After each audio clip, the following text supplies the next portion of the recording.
আসসালামু আলাইকুম, সবাই কেমন আছেন? আজকে আপনাদের মাঝে আমি একটা নতুন রেসিপি নিয়েছি।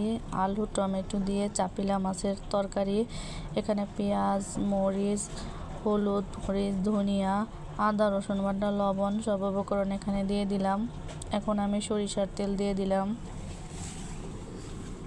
ভালো মতো মেখে নিয়েছি। এখন আমি চাপিলা মাছগুলো দিয়ে দিব।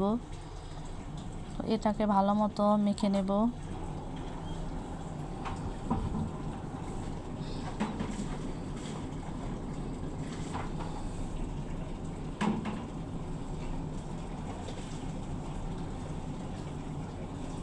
মাখা শেষ। এখন আমি পানি দিয়ে দিলাম, ঢাকনা দিয়ে ঢেকে দেব।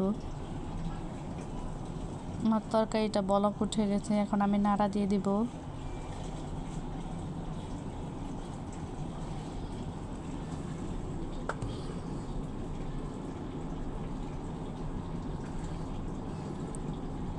এখন আমি কিছু ধনিয়া পাতা দিয়ে দিব।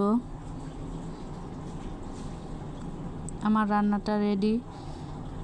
আপনারা এভাবে বাসায় ট্রাই করে দেখবেন, খেতে ভালো লাগে। আমার রেসিপিটা যদি আপনাদের ভালো লেগে থাকে, আমার ফেসবুকে আপনারা ফলো দিবেন, ইউটিউবে সাবস্ক্রাইব দিবেন। সবাই সুস্থ থাকবেন, ভালো থাকবেন, লাইক করবেন, কমেন্ট করবেন।